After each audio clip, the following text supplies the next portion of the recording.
ओम श्री परमात्मने नमः। ओम पूर्णमदा पूर्णमिदं पूर्णात् पूर्णमुदच्यते पूर्णस्य पूर्णमादाय पूर्णमेवावशिष्यते। वसुदेव सुतं देवं कंसचाणूरमर्दनम् देवकी परमानंदम कृष्णं वंदे जगद्गुरुम्। प्रिय श्रोताओं, धर्म कर्म ज्ञान आलोक चैनल पर आपका हार्दिक स्वागत है। समस्त चराचर जगत में व्याप्त परमात्मा के अंश रूपी सभी आत्माओं को आलोक का सादर प्रणाम स्वीकार हो। आज का विषय है श्रीमद् भगवत गीता प्रथमो अध्याय। यहाँ हमने श्रीमद् भगवत गीता की दो प्रसिद्ध पुस्तकों को एक साथ जोड़ते हुए प्रस्तुति देने का प्रयास किया है। दोनों पुस्तकों के नाम इस प्रकार हैं। नंबर 1, श्रीमद् भगवत गीता तत्व विवेचनी हिंदी टीका सहित। नंबर 2, श्रीमद् भगवत गीता साधक संजीवनी हिंदी टीका सहित। नंबर 1, श्रीमद् भगवत गीता तत्व विवेचनी हिंदी टीका सहित के अनुसार अध्याय का नाम श्री भगवान ने अर्जुन को निमित्त बनाकर समस्त विश्व को श्री गीता के रूप में जो महान उपदेश दिया है, यह अध्याय उसकी अवतारणा के रूप में है। इसमें दोनों ओर के प्रधान प्रधान योद्धाओं के नाम गिनाए जाने के कारण मुख्यतया अर्जुन के बंधुनाश की आशंका से उत्पन्न मोह जनित विषाद का ही वर्णन किया गया है। इस प्रकार का विषाद भी अच्छा संग मिल जाने पर सांसारिक भोगों में वैराग्य की भावना द्वारा कल्याण की ओर अग्रसर करने वाला हो जाता है। इसीलिए इसका नाम अर्जुन विषाद योग रखा गया है। प्रथम अध्याय का संक्षेप अर्थात सारांश। इस अध्याय के पहले श्लोक में धृतराष्ट्र ने अर्जुन से युद्ध का विवरण पूछा। इस पर संजय ने दूसरे में द्रोणाचार्य के पास जाकर दुर्योधन के बातचीत आरंभ करने का वर्णन किया है। तीसरे में दुर्योधन ने द्रोणाचार्य से विशाल पांडव सेना देखने के लिए कहकर चौथे से छठे तक उस सेना के प्रमुख योद्धाओं के नाम बतलाए हैं।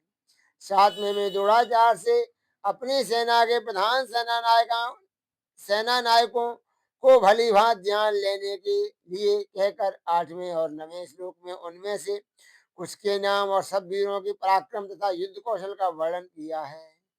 10वें में अपनी सेना को अजय और पांडवों की सेना को अपनी अपेक्षा कमजोर बतलाकर 11वें में सब वीरों से भीष्म की रक्षा करने के लिए अनुरोध किया है।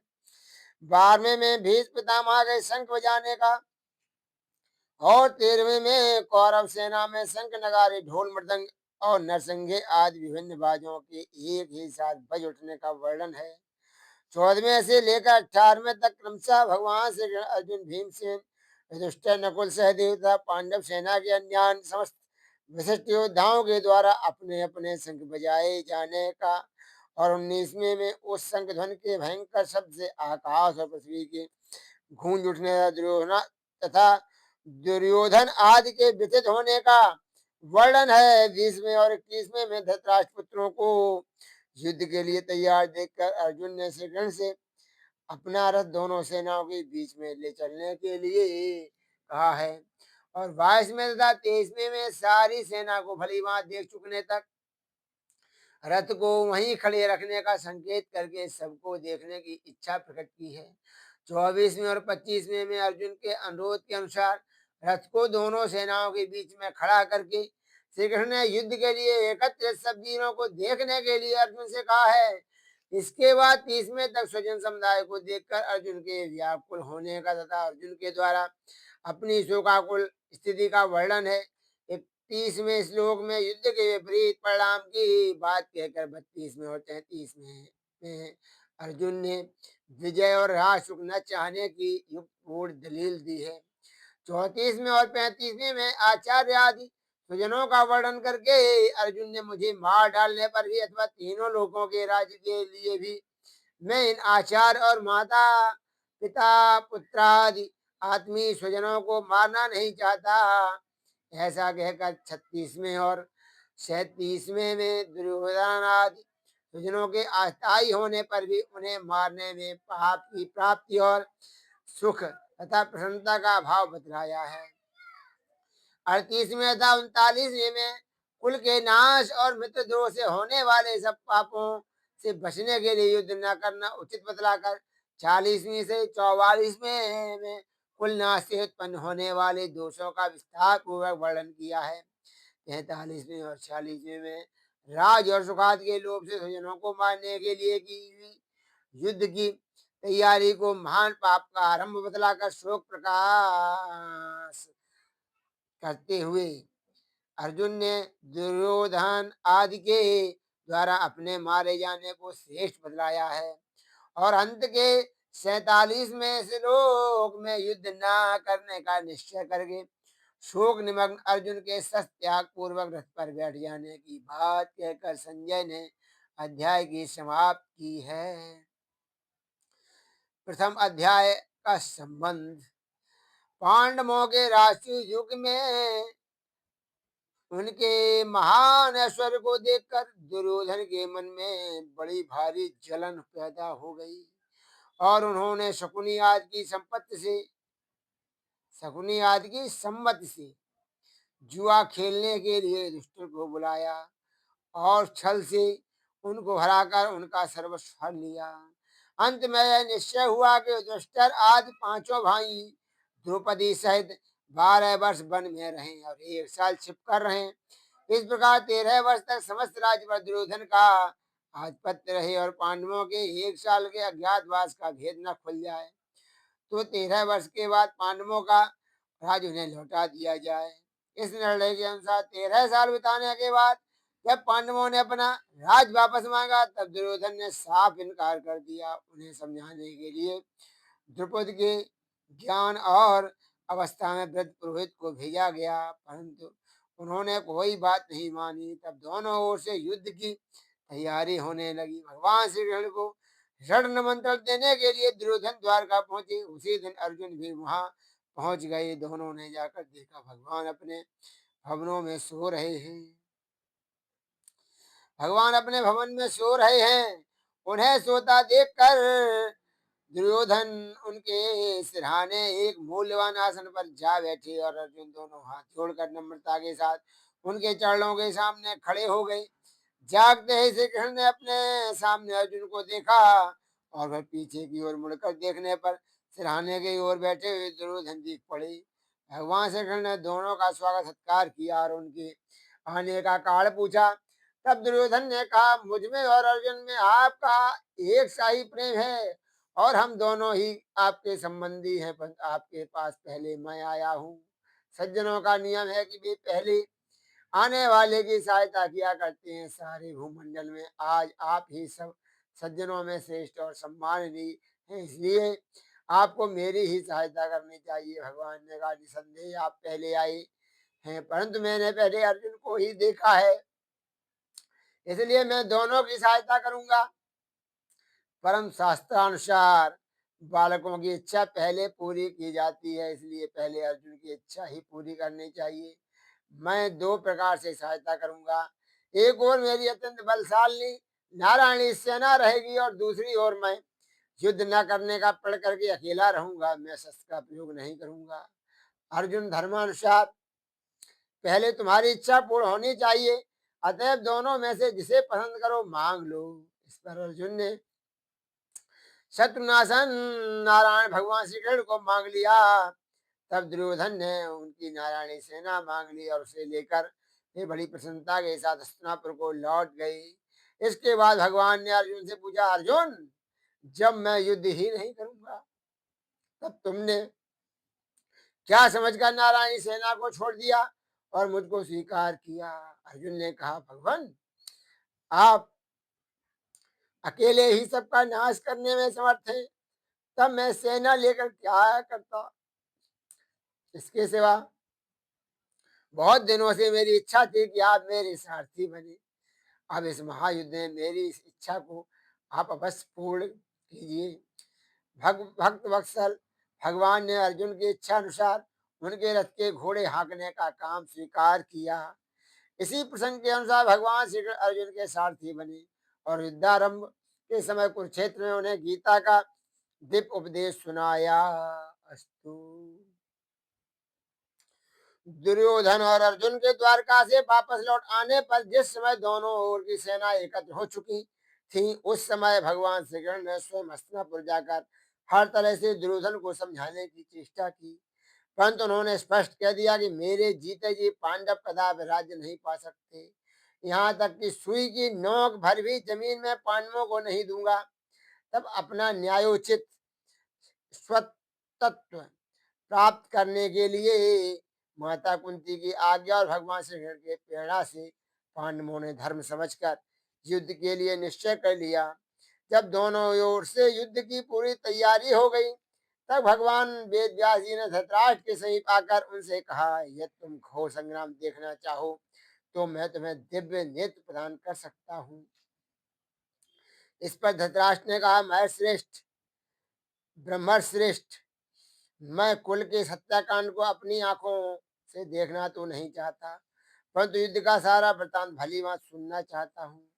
तब महर्षि वेद व्यास जी ने संजय को दिव्य दृष्टि प्रदान करके धृतराष्ट्र से कहा, ये संजय तुम्हें युद्ध का सब वृतांत सुना देंगे। युद्ध की समस्त घटनावलियों को ये प्रत्यक्ष देख सुन और जान सकेंगे। सामने या पीछे से, दिन में या रात में, गुप्त या प्रकट, क्रिया रूप में, परिणत या केवल मन में आई हुई, ऐसी कोई बात न होगी जो इनसे तनिक भी छिपी रह सकेगी। ये सब बातों को ज्यों की त्यों जान लेंगे। इनके शरीर से न तो कोई सच छू जाएगा और न इन्हें जरा भी थकावट ही होगी। यह होनी है, अवश्य होगी। इस सर्वनाश को कोई भी रोक नहीं सकेगा। अंत में धर्म की जय होगी। महर्षि वेदव्यास जी के चले जाने पर धृतराष्ट्र के पूछने पर संजय उन्हें पृथ्वी के विभिन्न द्वीपों का वृतांत सुनाते रहे। उसी में उन्होंने भारतवर्ष का भी वर्णन किया। तदंतर जब कौरव पांडवों का युद्ध आरंभ हो गया और लगातार 10 दिनों तक युद्ध होने पर पितामह भीष्म रणभूमि में रथ से गिरा दिए गए, तब संजय ने धृतराष्ट्र के पास आकर उन्हें अकस्मात भीष्म के मारे जाने का समाचार सुनाया। उसे सुनकर धृतराष्ट्र को बड़ा ही दुख हुआ और युद्ध की सारी बातें विस्तार पूर्वक सुनाने के लिए उन्होंने संजय से कहा। तब संजय ने दोनों ओर की सेनाओं की व्यूह रचना आदि का विस्तृत वर्णन किया। उसके बाद धृतराष्ट्र ने विशेष विस्तार के साथ आरंभ से अब तक की पूरी घटनाएं जानने के लिए संजय से प्रश्न किया। यहीं से श्रीमद् भगवत गीता का पहला अध्याय आरंभ होता है। महाभारत भीष्म पर्व में यह 25वां अध्याय है। इसके आरंभ में धृतराष्ट्र संजय से प्रश्न करते हैं। नंबर 2, श्रीमद् भगवत गीता साधक संजीवनी हिंदी टीका सहित के अनुसार अवतरणिका। पांडवों ने 12 वर्ष का वनवास और 1 वर्ष का अज्ञातवास समाप्त होने पर जब प्रतिज्ञा के अनुसार अपना आधा राज्य मांगा, तब दुर्योधन ने आधा राज्य तो क्या, तीखी सुई का नोक जितनी भूमि भी बिना युद्ध के देनी स्वीकार नहीं की। अतः पांडवों ने माता कुंती की आज्ञा के अनुसार युद्ध करना स्वीकार कर लिया। इस प्रकार पांडवों और कौरवों का युद्ध होना निश्चित हो गया और तदनुसार दोनों ओर से युद्ध की तैयारी होने लगी। महर्षि वेद व्यास जी का धृतराष्ट्र पर बहुत स्नेह था। उस स्नेह के कारण उन्होंने धृतराष्ट्र के पास आकर कहा कि युद्ध होना और उसके क्षत्रियों का महान संहार होना अवश्यंभावी है, इसे कोई टाल नहीं सकता। यह तुम युद्ध देखना चाहते हो तो मैं तुम्हें दिव्य दृष्टि दे सकता हूँ, जिससे तुम यहीं बैठे बैठे युद्ध की अच्छी तरह से देख सकते हो। इस पर धृतराष्ट्र ने कहा, मैं दिन भर अंधा रहा, अब अपने कुल के संहार को मैं देखना नहीं चाहता, परंतु युद्ध कैसे हो रहा है यह समाचार जरूर सुनना चाहता हूँ। तब व्यास जी ने कहा कि मैं संजय को दिव्य दृष्टि देता हूँ, जिससे यह संपूर्ण युद्ध को, संपूर्ण घटनाओं को, सैनिकों के मन में आई हुई बातों को भी जान लेगा, सुन लेगा, देख लेगा और सब बातें तुम्हें सुना भी देगा। ऐसा कहकर व्यास जी ने संजय को दिव्य दृष्टि प्रदान की। निश्चित समय के अनुसार कुरुक्षेत्र में युद्ध आरंभ हुआ। 10 दिन तक संजय युद्ध स्थल में ही रहे। जब पितामह भीष्म बाणों के द्वारा से गिरा दिए गए तब संजय ने हस्तिनापुर में, जहाँ धृतराष्ट्र विराजमान थे, जाकर धृतराष्ट्र को यह समाचार सुनाया। इस समाचार को सुनकर धृतराष्ट्र को बड़ा दुख हुआ और वे विलाप करने लगे। फिर उन्होंने संजय से युद्ध का सारा वृत्तांत सुनाने के लिए कहा। भीष्म पर्व के 24वें अध्याय तक संजय ने युद्ध संबंधी बातें धृतराष्ट्र को सुनाई। 25वें अध्याय के आरंभ में धृतराष्ट्र संजय से पूछते हैं, इस प्रकार उपरोक्त वर्णन से स्पष्ट है कि श्रीमद् भगवत गीता का प्रथम अध्याय को आरंभ करने से पूर्व संक्षिप्त रूप में महाभारत का इतिहास भी समझना चाहिए। वास्तव में भगवान श्री कृष्ण ने अर्जुन को गीता का उपदेश देकर संपूर्ण मानव जाति के कल्याण का मार्ग प्रशस्त किया है। हमें स्वयं को अर्जुन ही मानकर श्रीमद् भगवत गीता के उपदेश को सुनना चाहिए, गुनना चाहिए और जीवन में अनुसरण भी करना चाहिए। यदि प्रस्तुति अच्छी लगी हो तो चैनल को सब्सक्राइब करें तथा वीडियो पर लाइक, कमेंट व शेयर भी करें। धन्यवाद, बहुत बहुत धन्यवाद।